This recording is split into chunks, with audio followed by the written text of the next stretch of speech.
My name is Liam Foster, and I'm a CEO in Chicago. Pretty standard stuff. But standard doesn't mean stupid. Watching the security footage of the nanny swapping her own newborn with my wife's, I had only one thought. The world had clearly gone insane. But I would be the one to set it right. Staring at the monitor, I jabbed a finger at the progress bar. Right there. Back it up 5 minutes. The tech guy zoomed in on Heather's face. She just gave birth, didn't she? What is she doing in the nursery? Private hospitals cost a fortune, but you get what you pay for. Cameras everywhere, running 24/7. And they didn't just record video. They captured crystal clear audio. The technician cranked up the volume. We could hear Heather, her voice thick with tears, whispering to my daughter, "One day, baby, you'll thank mommy for giving you such a bright future." Her voice broke. Why should my child be born to serve others? I let out a short, sharp laugh, looking down at the DNA report in my hand. So, Heather didn't know this hospital runs a paternity test on every single baby before they go home. Not only had I made sure they ran the test to confirm the baby was mine and my wife's, but I had also decided to keep an eye on a nursery feed around the clock. I walked down to the nursery myself, swapped the infants back, and took my real daughter home. After that, Heather doted on my daughter, treating her far better than her own. For the next few years, I kept her on staff, watching as she neglected and emotionally abused her own little girl. I never intervened. If I hadn't been so careful, that would have been my Maya. Shit, wouldn't you be pissed? Sometimes my wife, Chloe, couldn't stand it. She'd step in. "Heather, that's enough. Stop yelling at her." That only made Heather angrier. She'd finish her tirade, then abruptly tell us she was quitting, that she was moving back to her small town downstate to enroll her daughter in school there. I knew the real reason. She was afraid that as the girl grew up, the lack of resemblance to us would expose everything. I approved her resignation on the spot. Let her go back home and take her issues out on her own kid. Chloe looked at me, confused. "I feel like there's something going on between you two. Are you having an affair with her?" The way she looks at you sometimes, like she wants to say something. I pulled her close. "It's not like that." I finally told her everything about the switch. Chloe's jaw dropped. "She did what?" Then her expression hardened. "Good. She deserves whatever's coming to her." When our daughter, Maya, started preschool, her teacher became obsessed. Any photo Chloe posted on her Instagram, the teacher would immediately repost to her own feed. After realizing just how wealthy we were, she started sliding into my DMs with a pathetic, passive-aggressive routine. Chloe has her own company to run. We're a 2-CEO household, so she's always busy. The teacher used this to her advantage, constantly sending me little reports. Maya's hair wasn't brushed very well today. The field trip is tomorrow, and her lunch wasn't packed. Is her mom not paying attention? It escalated. At a parent-teacher conference, she publicly accused Chloe of stealing photos from her Instagram account to create a fake life. Then she posted a rant demanding Chloe get on her knees and apologize, even claiming that I was her husband. Chloe was seeing red, ready to throw down. She's a fighter, came for money just like me. How else do you think we got together? She's been in the back of a squad car before. She wasn't bluffing. I had to hold her back. Getting arrested isn't the answer. When you're a parent, you have to find more creative ways to destroy someone. Psychological warfare.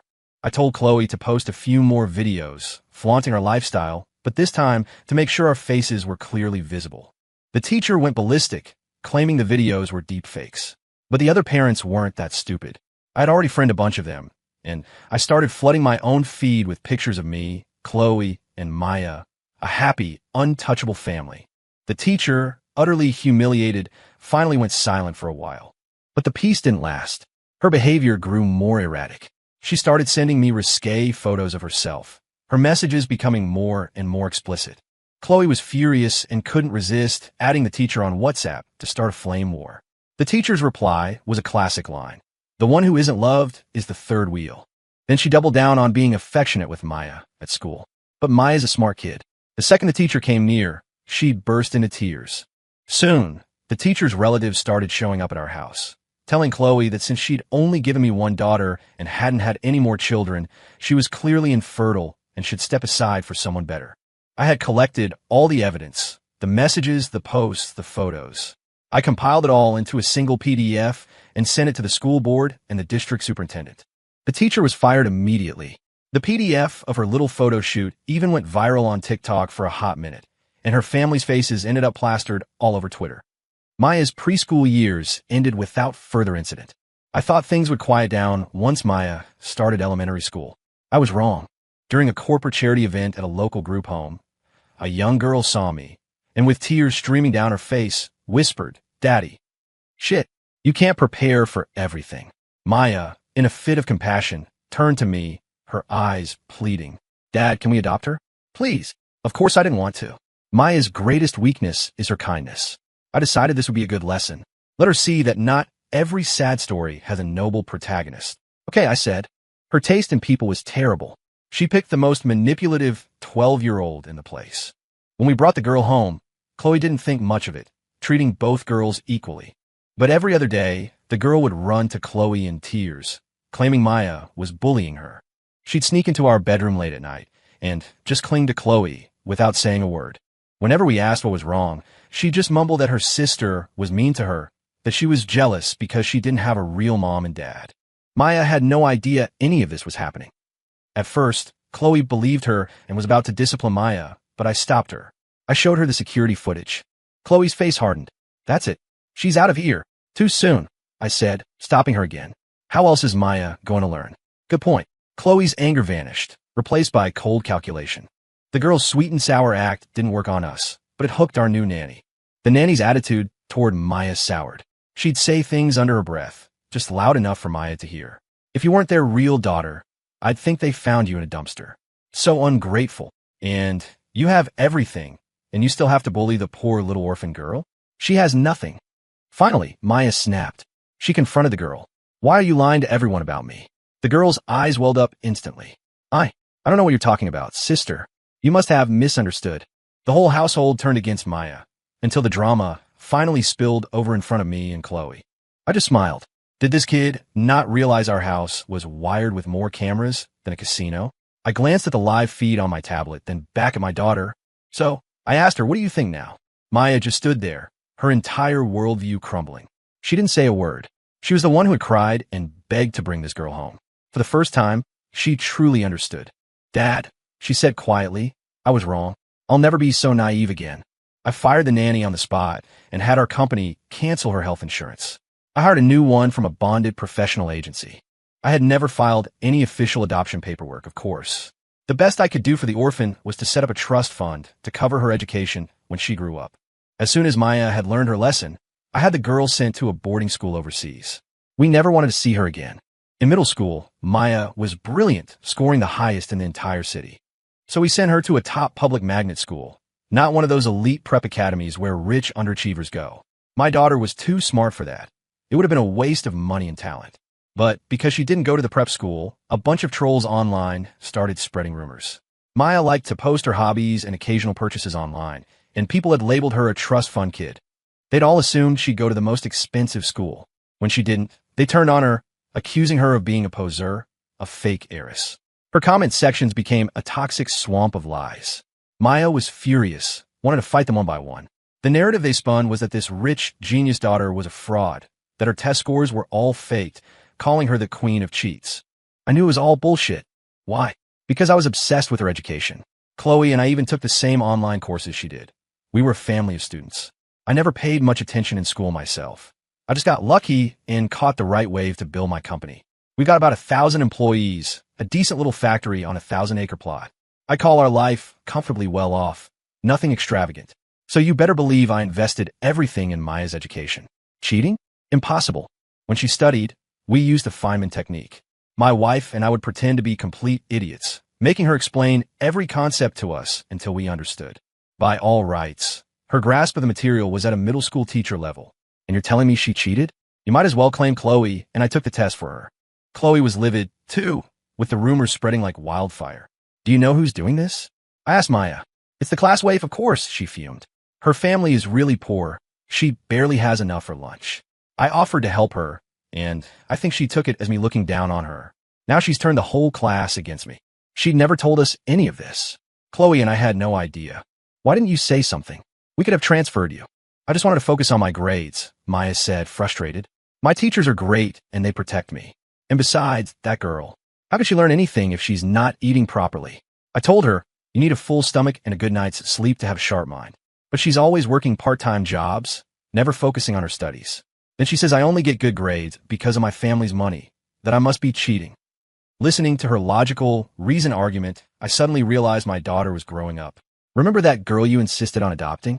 I said gently. You might have just met another one like her. It seemed like a constant stream of people materialized around Maya, all wanting to tear her down. Even when we'd take walks in the park, other parents would steer their kids into her, trying to start something to scratch her face. Eventually, I just moved us into a private, gated community. At least she could walk around our own yard in peace. Maya had been shielded for most of it, but this time, she felt the full force of online hate. So, she asked me, her voice small, should I fight back? That's up to you. She stayed up all night, scrolling through the vicious comments, taking notes on the few that contained any sliver of useful criticism. It was like she aged a decade overnight. After that, she never posted about her lifestyle again. Instead, she came to me with a business proposal. I gave her some seed money, and she started her own little venture. That summer was transformative. In the mornings, she was flipping limited edition collectibles online. In the afternoons, she was doing DoorDash deliveries. At night, she was studying ahead for high school, teaching the material back to me and Chloe. She shot up to 5'7", and by the end of the summer, she had finished the entire high school curriculum. I made sure the money was there for whatever she needed. Tutors on demand. One-on-one online coaching with an MIT grad. High school was better. It was a top-tier magnet school, and the atmosphere was serious. Maya had gotten in with the highest entrance exam score in the city's history. Of course, the cheating rumors followed her. A lot of people thought she was a fraud and were just waiting to catch her in the act. She shut them up with her performance. On the first round of mock exams, she wasn't just number one in the school. She beat the second-place student by nearly 20 points, shattering the school's matriculation record. The narrative shifted. Now the rumor was that she had bought the answer key. Maya didn't even get angry this time. She just came home and spent the entire night doing practice problems. Her new stress relief was delivering for DoorDash on her little electric scooter. No one knew who she was. Every delivery was a small, anonymous victory. I didn't object. It was good for her. She got exercise, earned a little cash, and it made her happy. Chloe, heartbroken, wanted to talk to her teacher about it. I told her not to. The best way for a student to shut people up is with another great score. Explanations are useless. Sure enough, on the second exam, Maya was number one again, this time widening the gap with second place by another 20 points. After that, nobody dared to say she was cheating. I mean, she scored a 140 on the English literature section. You can't cheat your way to a score like that. These kids weren't idiots. Most of them were there to learn. Seeing her undeniable talent, more students started wanting to be her friend. In this new environment, Maya thrived. She had a simple rule. If you had spread rumors about her, she wanted nothing to do with you. If you hadn't, you were a potential friend. She often told us, you have to unite with all the forces that can be united. Honestly, she was stronger than both of us. If someone attacked me, I'd hit back immediately. But Maya endured the pressure, greeting everyone with a smile. If they crossed a line, however, she was merciless. One of the things I loved most about her was that she possessed a maturity and wisdom far beyond our own. She aced every test. Life at the magnet school was mostly normal, but one day, she came home and told us something that happened on a delivery run, and I knew trouble was brewing again. She found a small bakery that made incredible food and wanted to start bringing breakfast for her entire class. I stopped her immediately. Food safety is a red line, Maya, I explained. If even one person gets an upset stomach, they'll all blame you. How would you handle that? She instantly dropped the idea. A few weeks later, another girl in her class started bringing breakfast for everyone. Soon, the complaints started. The food was cold. She brought the wrong kind of bagels. Someone got food poisoning.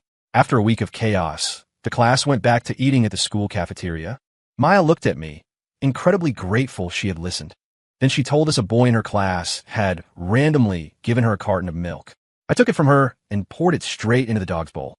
Never, ever accept food or drink from someone for no reason, I told her. She nodded. From now on, anything you get at school that seems weird, you give it to the dog. A few days later, Maya told us that same boy had dropped out of school. He'd apparently contracted some strange illness and was last seen trying to eat bones he found on the ground. The story sent a chill down my and Chloe's spines. Then another student showed up at our front door, demanding to be let in for dinner, holding a golden spoon. He said if he ate a meal at our house with that spoon, he could swap lives with Maya. It was like something out of a twisted fairy tale. I told him we were fresh out of food and sent him away. The weirdness crescendoed when our neighbor's son suddenly became their daughter. And it seemed like no one but the three of us even noticed. That's when Maya finally realized something was fundamentally wrong with the world around her. In Maya's senior year, she was invited to an early admission program for MIT.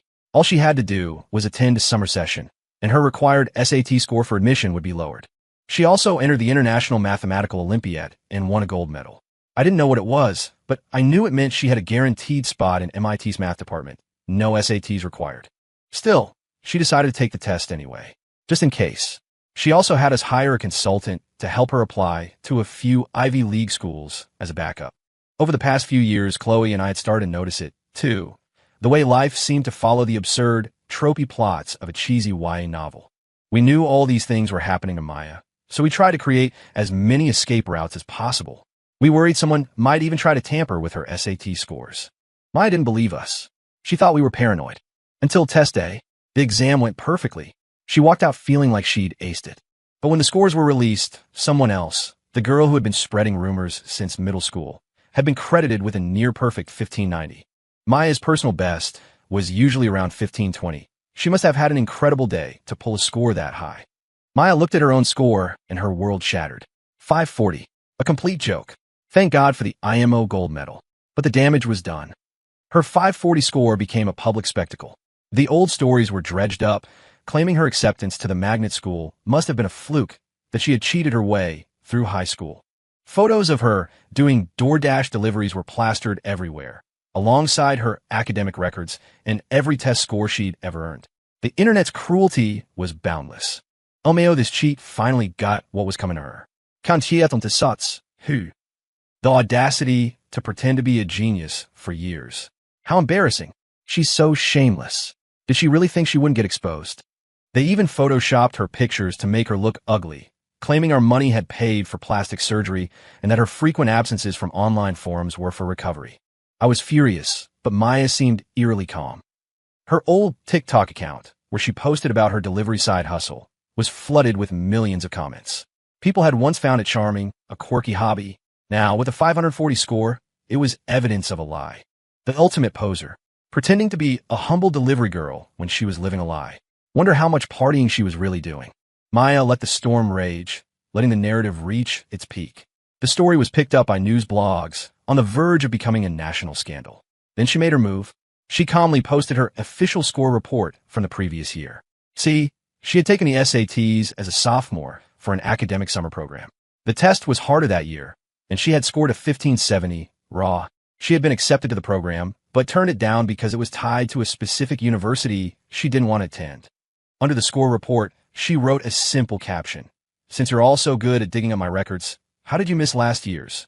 Then, she posted a photo of her IMO gold medal. Also, is it possible I just took this year's test for fun? The internet exploded. The reversal was delicious. The explanation was perfectly logical.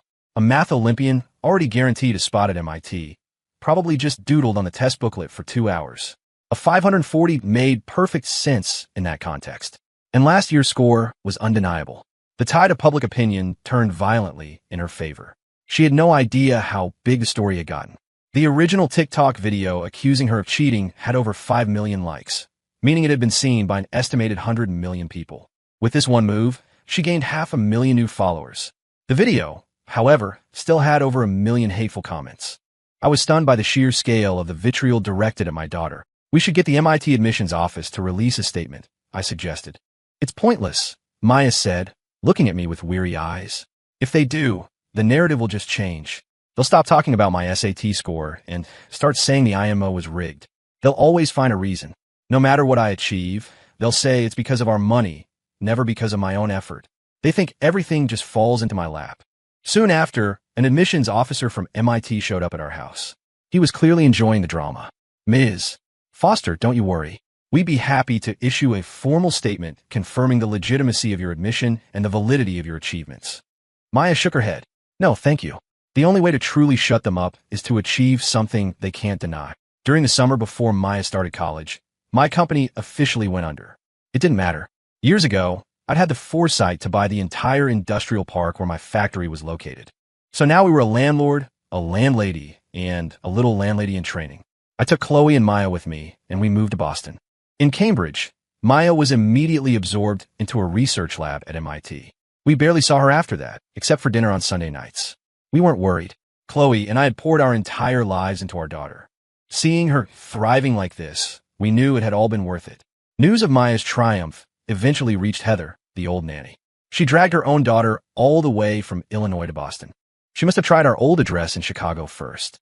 I saw it myself on the campus security feed. Heather, kneeling at the main entrance to MIT, weeping. My daughter, she cried out to Maya, who was walking by. It was me. I'm the one who switched you at birth. And just like that, Maya was a TikTok headline again. I had to admire Heather's cluelessness. After all these years, had she still not noticed that the scrawny, dark-haired girl by her side was her spitting image? Wait, so the cheating genius is also a fake heiress?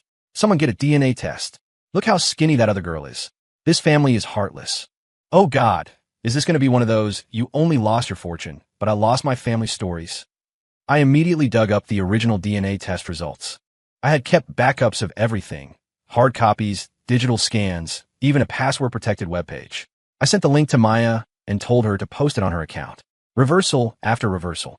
People felt sorry for Heather's daughter, but I felt sorrier for my own. If I hadn't caught the switch, Maya would have been the one suffering all these years. Maya's follower count was getting ridiculous. She found the attention exhausting. After posting the DNA results, she deleted her account. She told us she was moving into a campus dorm full-time.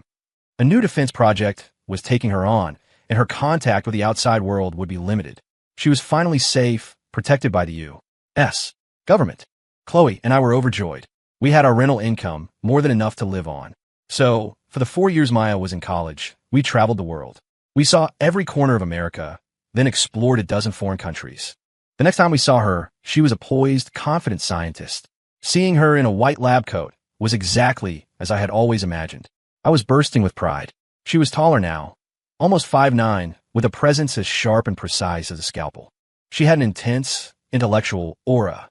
She wore glasses, but they were non-prescription frames. Just for the look, I guessed. Chloe rushed forward and hugged her. Sweetheart, we sent you so many postcards. Did you get them? I got all of them, Mom. Don't worry, Maya said, smiling. I'm doing great. My research is going well. But I have a few more years of school. The department wants me to go straight through to a postdoc. So that's another 4 years. I didn't enroll in the combined bachelor's/doctor program, so it'll be a while before I can, repay you. I waved a hand dismissively. Repay us? Honey, you got an MIT. What more could we ask for? You don't belong to us anymore. You belong to the country now, and you know us. That rental income is more than we can spend. Your mom and I are retired. We sold off her factory, too. We know you're not going to take over the family business, and we don't want you to. Just be a happy, fulfilled landlady who happens to do groundbreaking research for national security. Maya laughed, a genuine, happy sound. Thanks, Mom and Dad. Thank you for all your support. I couldn't have done any of this without you. Right after graduation, Maya was accepted into MIT's PhD program. The online chatter had mostly died down. Most people with a functioning brain realized she was the real deal. The discussion now shifted to who she was dating. Chloe and I had barely settled into our new life in Boston when an old acquaintance of Chloe's, someone she hadn't seen in decades, materialized out of nowhere. It's me, your best friend from college, remember? The woman chirped. Chloe stared at her, drawing a complete blank. Standing beside the woman was her son, a smirking young man named Damian Sterling. He looked at me and Chloe with disdain. Our families arranged our marriage before we were even born. Just have her marry into the Sterling family. I, Damian Sterling, will take good care of her. My wife and I exchange a look. Is this guy for real? Chloe knew instantly it was Maya's strange reality-bending curse at work again. Now that she was of marriageable age, a parade of suitors was lining up. Unbelievable. Maya had even written to us about it. Old men were constantly tripping and falling in front of her, only for their handsome, single CEO grandsons to appear. Everywhere she went, some ridiculously good-looking corporate executive would conveniently get injured right at her path. The world was practically throwing ridiculously handsome, wounded men at her feet, waiting for her to rescue them. The most absurd incident, she wrote, was when a pair of identical twin CEOs were apparently waiting for her right outside her lab. By now, Maya's heart was harder than steel. But that didn't mean she hadn't found someone. She was dating a boy from her high school, someone who had also gotten into MIT on his own merit. Chloe and I were both supportive. The more Chloe saw the boy, the more she liked him. The more I saw him, the less I liked him, but I knew this was Maya's choice, and it was probably the best she was going to get. We had to respect it. The boy was in the same field as Maya. They ended up in the same research institute, working together as colleagues. 2 years later, on Maya's 24th birthday, the day she was legally old enough in our state without extra hoops, he took her to the courthouse and they got married. She didn't tell us beforehand, but of course, we wouldn't have stopped her. Maybe because she was finally married, the onslaught of bizarre, romantic trope encounters finally ceased. Chloe cried when she found out, her eyes red. "I don't understand," she said to Maya, who had shown up with her new husband in tow. "You could have told us. We wouldn't have stood in your way." Maya was worried we wouldn't approve because his family was poor. Suddenly, I remembered the story of the orphan girl and how easily Maya's heart had been captured. Maybe she was being fooled again. I looked at my daughter. "Maya, do you remember that girl? The one who stayed with us when you were little?" The color drained from her face. "Now, I want you to think really hard," I continued. "This boy, was he really with you all through high school? Was he really there beside you?" As I spoke, a flicker of memory seemed to ignite in her eyes. She remembered the rumors, the isolation. There was no boy by her side back then. And now that she thought about it, the research projects in the lab. They had been her work, her ideas, her breakthroughs. But the final papers were published with 2 names.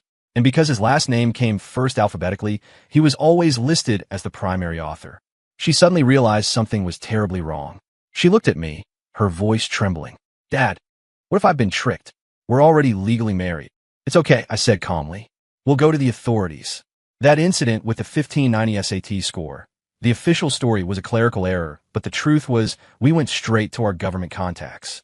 That's how Maya ended up in a top-secret lab in the first place. A lot of people wanted to get their hands on her, to study her, but the government put her under their protection, arranging her entire career path. We explained the situation to our contact. After a thorough check, they confirmed it. The boy had no past.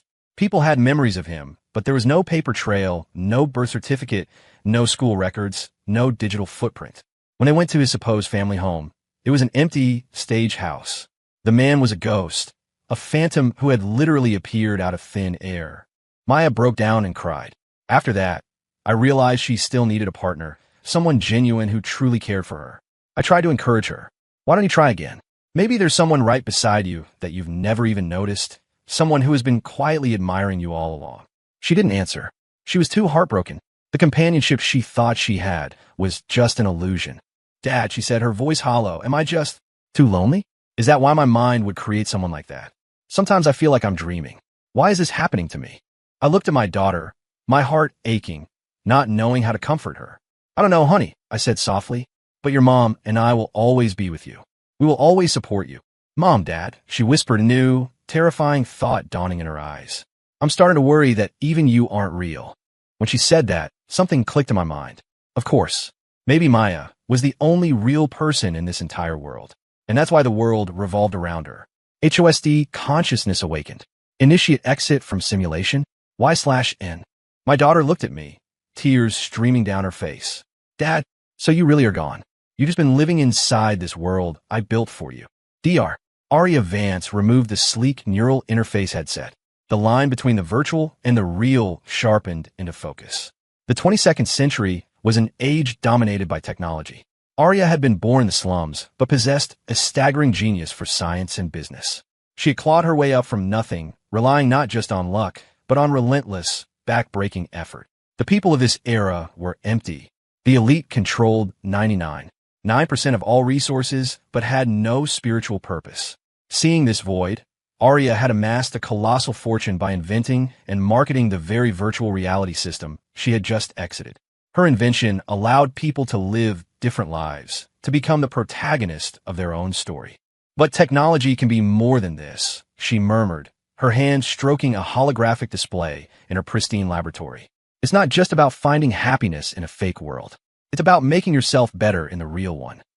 On the corner of her desk sat a faded paper or photograph, the last one ever taken of her parents. As her fingers brushed the frame, the hologram flickered to life, playing an image from her childhood, a little girl in patched clothes, being lifted high into the air by her smiling mother and father. What my daughter didn't know was that my consciousness, my data, had followed her out of the system.